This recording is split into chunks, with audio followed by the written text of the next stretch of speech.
جس آدمی نے عشاء کی نماز جماعت سے ادا کر لی اور پھر فجر کی نماز بھی جماعت سے پڑھ لی تو اس کو پوری رات اللہ تبارک و تعالی عبادت کرنے کے برابر ثواب عطا فرمائے گا۔ اگر آپ نے عشاء کی نماز جماعت سے پڑھی اور پھر فجر بھی جماعت سے پڑھ لی تو اب آپ کو پوری رات عبادت کرنے والوں کے برابر اللہ ثواب عطا فرمائے گا۔ اللہ کے رسول صلی اللہ علیہ وسلم نے صدقہ فطر کے متعلق ارشاد فرمایا، صدقہ فطر ہر آدمی ادا کرے،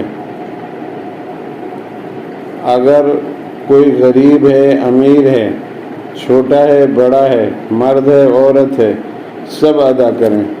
غریب بھی اپنے سے کم درجے کے لوگوں کو، غریبوں کو دے۔ صدقہ فطر کے ذریعے سے ہمارے روزے مقبول ہو جاتے ہیں، اللہ تعالیٰ ان کو آسمان پر اٹھا لیتا ہے۔ جب تک ہم صدقہ فطر ادا نہیں کرتے ہمارے روزے زمین اور آسمان کے درمیان لٹکے رہتے ہیں۔ ہمیں چاہیے ہم اپنی اولاد کی طرف سے، اپنے بچوں کی طرف سے، اپنے والدین کی طرف سے، اپنے ماتحتوں کی طرف سے صدقہ فطر ادا کریں۔ اب رمضان المبارک کی چند ہی ساعتیں باقی ہیں، رمضان المبارک کی چند ہی گھڑیاں باقی ہیں۔ ان ساعتوں میں اللہ کو راضی کرنے کے اعمال میں مشغول رہ کر دوزخ سے نجات اور جنت کو اپنے لیے واجب کر لیں۔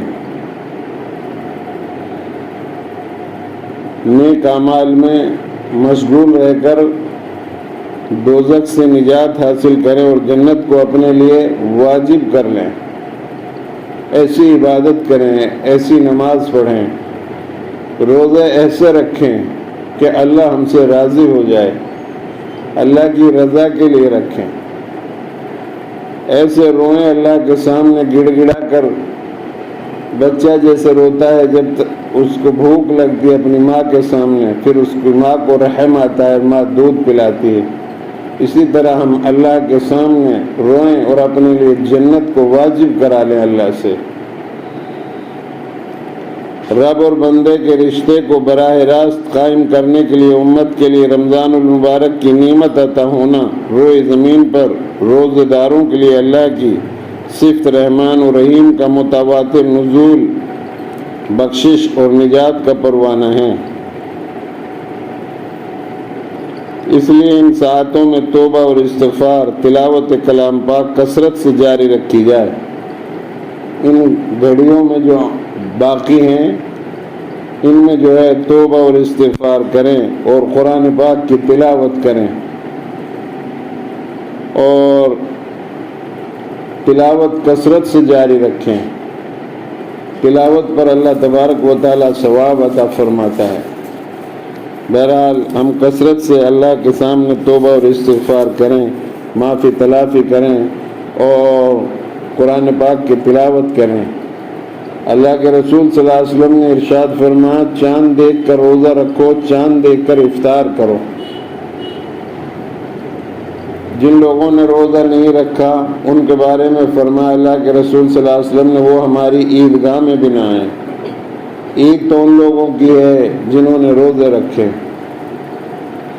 عید کے چاند دیکھنے کے فوراً بعد شیطان کھول دیے جاتے ہیں، پھر لڑائیاں عیدگاہ سے شروع ہو جاتی ہیں۔